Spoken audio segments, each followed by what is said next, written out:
पद्धतीनं काल सुरतमध्ये लोकसभा उमेदवाराचं फॉर्म रद्द करण्यात आल्याची घटना घडलेली आहे। ज्याला फिक्सिंग म्हणता येईल। ज्या सूचकांनी नाव लिहिलं त्याच्याविरुद्ध तक्रार काय करणं आणि नंतर सूचक गायब होणं, म्हणजे जे उद्धवजी ठाकरे साहेब सातत्यानं सांगतात की या देशात हुकुमशाही येणार आहे, येण्याची शक्यता आहे। जर पुन्हा एकदा मोदींचं सरकार आलं तर त्याचं उदाहरण कालच्या सुरतच्या घटनेतून झालेलं दिसतंय। त्याचप्रमाणे पुन्हा शिवसेनेच्या जय भवानी विषयी निवडणूक आयोग शिवसेनेला सूचना देते आणि एकीकडे शिवसेनेनं जी भूमिका मांडलेली आहे की नरेंद्र मोदी एकीकडे बजरंगबली की जय म्हणून मतदान करा, इकडे अमित शहा जर तुम्ही मतदान आम्हाला केलं तर आम्ही तुम्हाला श्रीरामाच्या अयोध्येची वारी मोफत करू, आणि धार्मिक उन्माद हे फैलवत असताना जय भवानीचा नारा यांच्या मनात निवडणूक आयोगाच्या खुपतोय। ईडी, सीबीआय, इन्कम टॅक्स जसं भारतीय जनता पार्टीचे बटीक झालेले तसं निवडणूक आयोग सुद्धा भारतीय जनता पार्टीचं बटीक झालं की काय अशा प्रकारची स्थिती आहे। 4 दिवसापूर्वी अजितदादांनी कचा बटन दाबा, नाही तर नाही दबलं, विजय नाही झाला तर तुम्हाला निधी देणार नाही, अशा प्रकारचं वक्तव्य देऊनही अजूनही निवडणूक आयोगानं कोणतीही कारवाई केलेली नाही। आणि म्हणून या निवडणुका मोकळ्या वातावरणात होतात अशा प्रकारची स्थिती सध्याच्या घडीला निर्माण झालेली आहे। संभाजीनगरचा उमेदवारीचा जर विषय घेतला तर आम्हाला जी माहिती मिळाली, संदीपान भुमरे यांनी काल फॉर्म अनधिकृतरित्या भरलेला आम्हाला कळाला। AB फॉर्म आहे का नाही आहे त्याच्यासोबत हे आम्हाला माहिती नाही, परंतु किती पद्धतीनं समोर गोंधळ, कन्फ्युजन स्वतःला महायुती म्हणणाऱ्यामध्ये आहे हे सुस्पष्टपणे झालेलं आहे। त्याच्या उलट शिवसेनेच्या वतीनं चंद्रकांतजी खैरे साहेबांचा, माननीय आदित्यजी ठाकरे साहेब यांच्या उपस्थितीत आणि सगळ्या पक्षाचे आमचे जे घटक पक्ष आहेत त्यांच्या उपस्थितीत काल प्रचंड अशा भव्य अशा मिरवणुकीच्या माध्यमातून त्याला आपणही होता आम्ही अर्ज भरलेला आहे। आमच्या प्रचाराची फेरी पहिली आहे। उद्यापासून 24 तारखेपासून 30 तारखेपर्यंत दुसरी फेरी 7 दिवसामध्ये आमची कंप्लीट होतीये आणि नंतर 1 तारखेपासून तर 10 तारखेपर्यंत तिसरी फेरी, अशा पद्धतीनं या संभाजीनगरात नियोजन आहे। आज उद्धवजींची परभणीत सभा आहे, काल हिंगणघाटला झाली, परवा खामगावला जी सभा झाली अतिशय विराट सभा झालेली आहे। प्रचंड प्रमाणात उद्धवजींच्या सभेंना प्रतिसाद मिळतोय। हजारो लाखो लोक या सभेला, ज्यांना सैलाब हिंदीचा शब्द वापरता येईल अशा पद्धतीनं उद्धवजी ठाकरे साहेबांच्या बाकीच्या सभेला, पक्षाच्या नेत्यांच्या सभेला बघितलं तर खुर्च्या रिकाम्या पडलेल्या असतात। मोदींची जरी सभा बघितली, नांदेड परभणीची निस्तेज सभा जिच्यात कोणताही उत्साह नाही, पोकळ घोषणा, पोकळ आवाज, लोकसुद्धा नुसते आणून बसवलेले अशा पद्धतीनं सगळं चालू आहे। आणि म्हणून उद्धवजींच्या नेतृत्वाखाली शिवसेना सुद्धा या महाराष्ट्रात मोठ्या यशाच्या दिशेनं आगेकूच करते। दुसरी गोष्ट, या भागात मोठ्या प्रमाणावर 4 दिवसापूर्वी गारपीट झाली, पाऊस आला, ग्रामीण भागात बऱ्याच जनावरांचे सुद्धा मृत्यू झालेले आहे, नुकसान झालेले।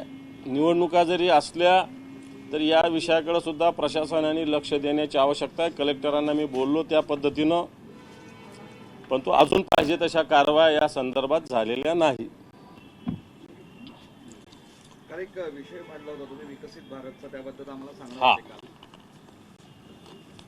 डिटेल्स येतात, कंपन्याचे नाव माझ्याकडे पण पेपर्स नाही आहे, पण विकसित भारत नावाने 2 महिन्यापूर्वी भारतीय जनता पार्टीने एक व्हिडिओ व्हॅन नेल्या होत्या अनेक गावात, कारण मोदी सरकार लिहिलं होतं, त्याच्यात भारत सरकार कुठंच लिहिलेलं नव्हतं. अनेक गावात या व्हॅन अडवल्या होत्या. परंतु हा सरकारी कार्यक्रम, सरकारचा कार्यक्रम असताना ज्या व्हॅन त्यावेळेस होत्या, ज्या एजन्सीज त्यावेळेस होत्या, त्याच व्हॅन आता भारतीय जनता पार्टीच्या प्रचारासाठी फिरतात. कारण ह्या देशभराचं कॉन्ट्रॅक्ट या कंपनीला दिलेलं मागच्या वेळेस विकसित भारतचं, आणि आता सुद्धा भारतीय जनता पार्टीनं देशस्तरावर अशा पद्धतीनं कॉन्ट्रॅक्ट दिल्याची माहिती आहे. जे आपण म्हणतो धंदा लो चंदा दो, असाच हा प्रकार आहे. विकसित भारतचं काम त्या कंपनीला द्यायचं आणि त्याच्याकडून नंतर भारतीय जनता पार्टीचं काम करून घ्यायचं. अशा पद्धतीनं या कंपन्यांचे नावं सुद्धा तुम्ही काढू शकता, मी देणार, परंतु पेपर्स बाकी आहे. परवाच्या दिवशी रविवारी हे सगळं झालेलं, त्यामुळे अजून पेपर्स आले नाही, पण आज उद्या माझ्याकडे पेपर. पण मी दाव्यासहित सांगतो, विकसित भारताच्या साठी जी एजन्सी होती, ज्या व्हॅन फिरत होत्या, त्याच व्हॅन, तोच शेड्यूल, तोच रूट आता भारतीय जनता पार्टीच्या प्रचारासाठी या व्हॅन करतायत. मला असं वाटतं की हे ज्या कंपन्या पार्टीसाठी वापरून घ्यायचं, जसं बॉन्डच्या माध्यमातून झाले तसंच इथं सुद्धा झालेलं आहे. किती पैशांचा चुराडा झाला असं काही आहे अंदाज येतो? देशाचं आहे ते, फक्त जिल्हा किंवा महाराष्ट्र नाही आहे. एकेका लोकसभेत आता त्यांनी जवळपास 6, 10, 12 व्हॅन जरी असल्या तरी महाराष्ट्राचा जर विचार केला तर जवळपास 1000 ठिकाणी अशा पद्धतीनं मग ते टप्प्याटप्प्यात आहे. कारण आधीचा विदर्भाचा टप्पा, नंतर इकडचा टप्पा, असं टप्प्याटप्प्यात आहे. परंतु मोठ्या प्रमाणावर अशा पद्धतीनं सगळ्या लोकसभेचा जर विचार केला तर जवळपास व्हॅन, आणि मग ते 2-2, 4-4, 5-5 काय काय कार्यक्रम असतील ते, परंतु 1000 तरी व्हॅन याच्यामध्ये असतील.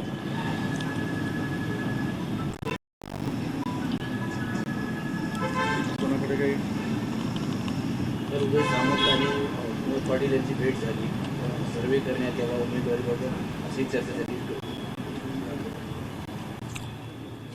मी बुमरेंनी जो फॉर्म भरला काल, त्याचा तोच रेफरन्स आहे की अजूनही उमेदवाराविषयी संभ्रम आहे की काय, अशा प्रकारची स्थिती आहे. म्हणजे आमचे विरोधक किती संभ्रमित आहे. उमेदवार सुद्धा ठरवू शकत नाही, किंवा ठरलेल्या उमेदवाराला सुद्धा आत्मविश्वास नाही की आपणच उमेदवार असू. त्यांनी जाहीर केलेली तारीख 25 आहे, पण कालच फॉर्म भरलेला. तुम्ही जाऊन कलेक्टर ऑफिसला चेक करू शकता.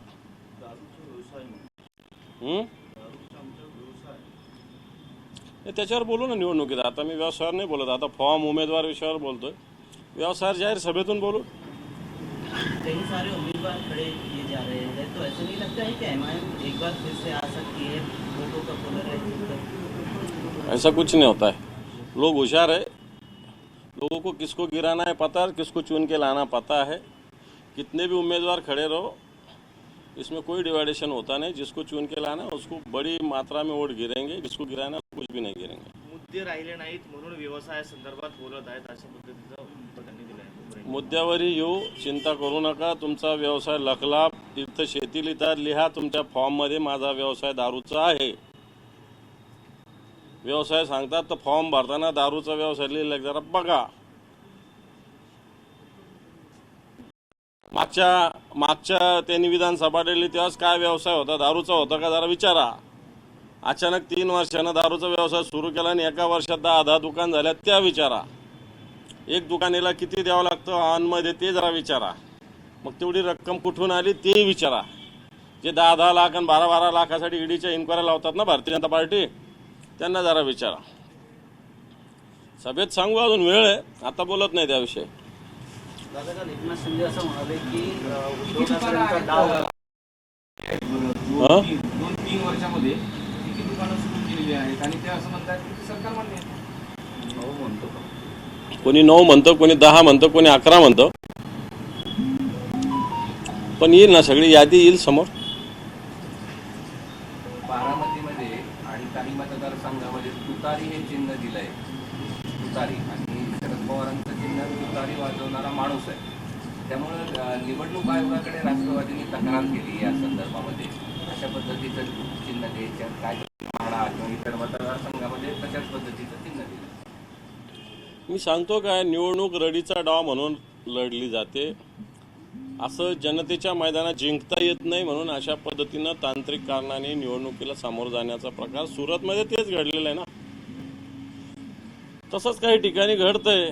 जसं आनंद गीते नावाचे 18 उमेदवार उभे केले रायगडमध्ये, आनंद गीते नावांचे.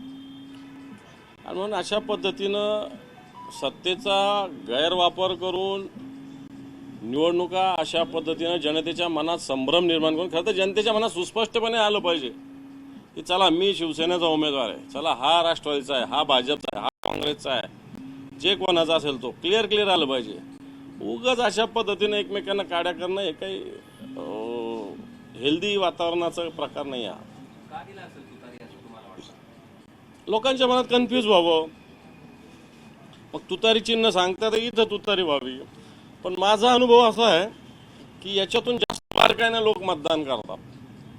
समजा किती आनंद गीते झाले तर लोकांना मग आपण व्यवस्थित सांगतो 2 नंबरला आनंद गीते, तुतारी कोणती 1 नंबरला तुतारी, हे व्यवस्थित करतो आपण. त्याच्यामुळे जास्त त्याचा मित्रांनो असं केल्याने तोट्याच्याऐवजी जास्त फायदा होत असतो. एक पोराची आहे की अजित पवारांचं भारत पवारांना 5+ दर्जाची सेंट्रलची सिक्युरिटी देण्यात आली. आणि एक तर असं म्हणतात की पोलिसांची संख्या कमी आहे, इलेक्शनमुळे काम आहे वगैरे वगैरे. आणि प्रश्न विचारला जाते कशासाठी? अरे जे 30-40 आमदार आहे ना, यांना कुत्रं विचारत नाही, यांना सिक्युरिटी माहिती आहे तुम्हाला.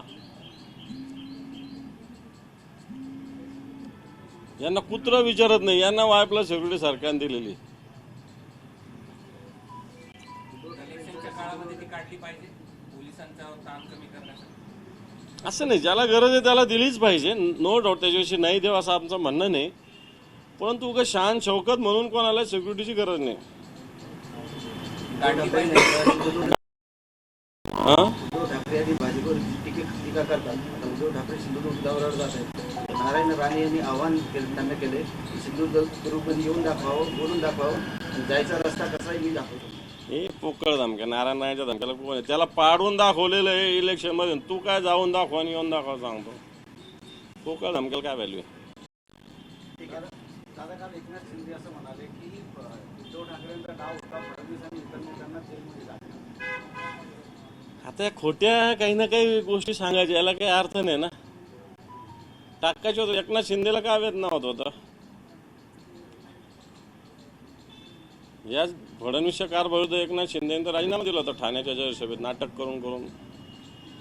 आता या सगळ्या खोट्या गोष्टी, भंपक गोष्टी, स्वतःच्या चुका झाकण्यासाठी उद्धवजीवर आरोप करायचे, हा सगळा भंपकपणाचा प्रकार आहे. एबीपी माझा, उघडा डोळे बघा नीट.